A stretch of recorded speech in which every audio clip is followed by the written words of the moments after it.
Rick, from a funding standpoint, what are some of the ducks that they need to be lined up for you to have a conversation and to try to take some action on them? Sure. So just to take a couple of thoughts on what Tom said, and I'll dovetail that into talking about when to go invest and talk to investors. Tom mentioned there's a discovery process that leads to a product idea, and from an investor's perspective, kind of a line of thinking is it a product or is it a company?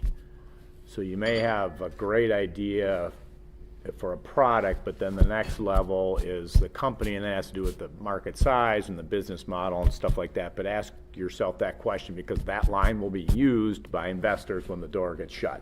Is it a product or is it a company?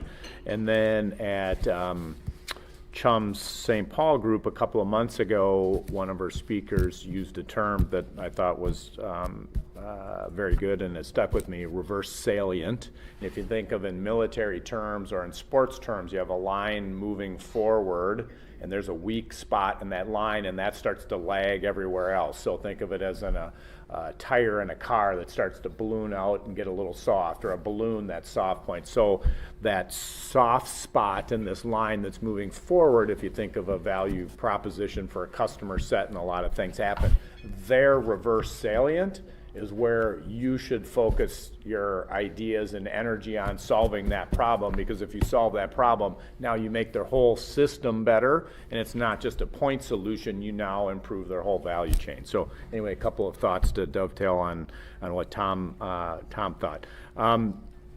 Question was talking to investors, and when is that appropriate? Well, there's kind of a short answer, which is today.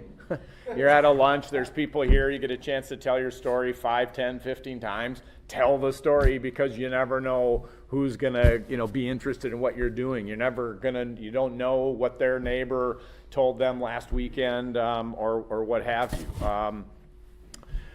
We got a front page story in the newspaper written on a company a couple of years back, and they got a cold call from a corporate strategic investor that ultimately led to a $2 million investment. So you don't know if it's a newspaper article, you don't know if it's a person at your table that you're having lunch with or whatever. Tell your story often. So potentially it's as soon as today. However, the more kind of serious question is, and kind of longer term would be, you want to go through your own capital and get your business as far as you can, because the more value you create, the less dilution you're going to have when you bring in an investor, and then also the lower the risk it's going to be. And so when you reach out to an investor, if you say, hey, I haven't really validated anything, but I'm looking for investors, obviously a huge amount of risk, to I have 10,000 users, I haven't raised any outside capital yet, I got all these needs, I need people, I need marketing, I need legal help, I need all this stuff, but I have 10,000 users. Which company is the investor going to be most interested in? The one with the users. So get as far as you can on your own money, create as much value as you can, because that's going to reduce the risk. And then also put yourself in their shoes. So we're talking about the emotional connection. The emotions of an investor is that they've heard the story 1,000,000 times. Just put a different wrapper on it. I got a widget, I got a new restaurant idea, I got this, I got that, I got a hockey stick curve up and to the right, got the greatest thing since sliced bread, heard it 1,000,000 times. All right, you start to get a little skeptical and you start to get a little tired. And so if you put yourself in their shoes, and then also from an emotional perspective, fear outweighs greed. So if you say, hey, this is going to make 1,000 times your money, and you're going to be able to retire next week because this is going to take off so fast. But if you compare that to losing your money, fear carries a lot more weight than the upside. So you have to understand where they're coming from, which then means, back to something I said in the first answer, the risk-reward issue is you have to price it appropriately, you have to structure it appropriately, and you have to allow those investors to check the boxes to allow them to minimize their skepticism and the fear and such. And then kind of tying in a couple different things that we've said, 3 ways to get, I guess, the attention or the buy-in from an investor. We've talked about trust multiple times. I wrote that down again. And that, I think, as it relates to this answer, is do what you say you're going to do. If you tell them you're gonna send them the deck, send them the deck. If you say you have a budget of, for 2020 that's gonna do this, and the budget doesn't even have to mean what your revenue is, it could just be milestone based, like we're gonna get a certain number of users, do what you say, because part of the reason that due diligence drags on long is they're making you jump through some hoops to see if you're really gonna do what you say you do. So if I met you for the first time 6 months ago and you told me you're gonna have 10,000 users by today, I'm gonna remember that you told me that, and then I'm gonna say, hey, where are you on the user front? Well, I got my first 5. All right, well, big gap there, and now you lost some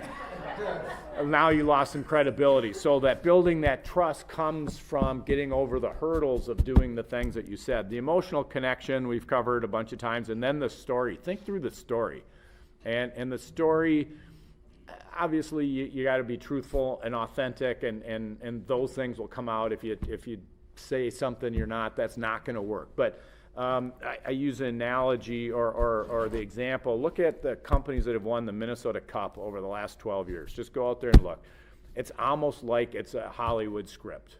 Now, I'm not saying that those weren't worthy companies. I'm just telling you that there's a strong correlation between getting noticed and having almost a script-like character. So look at how you're positioning your company, the problems you solve, the importance you add to them, and how are you packaging that up from a story. One more list for you.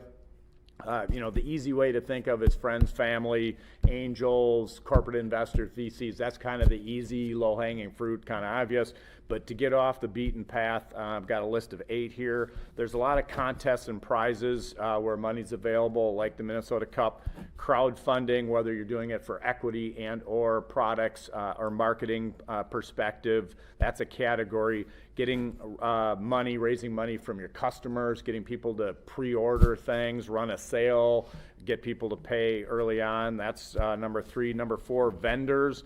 A lot of times the vendors are going to benefit from your success, so they might invest or they might give you better terms. Go to your distributors. I worked on a med device project 10, 12 years ago, and we raised many millions of dollars from international distributors who wanted exclusives in their countries, so you can raise money from distributors. Government grants and loans, whether it's SBIR or the SBA, that's a category. Specialty finance, you get your equipment finance, your receivables finance, inventory finance, working capital loans. Right now, capital is pretty easy to get, relatively speaking. So the whole specialty finance world is a way to explore raising money. And last but not least, economic development programs. Compared to 10, 15, 20 years ago, where those things weren't really a big deal, they're a big deal. And all I have to do is go up 94, like another 5 or 10 minutes, and you can get money from cities just to plop your business down there and bring 5 or 10 or 20 jobs. And so those are all buckets that you can look to raise money on. So kind of tying it all together, back to where I started, raising money today, I would say you network early and often, and you tell your story to anybody who'll listen, including the person at the grocery store or whatever, because you don't know where that connection is going to lead you. And then lastly, are the dogs eating the dog food? Again, traction facilitates investment capital. Doesn't have to mean revenue, but it has to mean milestones. It has to mean a little bit of a sizzle, and so just get stuff done. Get out there, swing the bat, make some progress, and that will sell your story for you.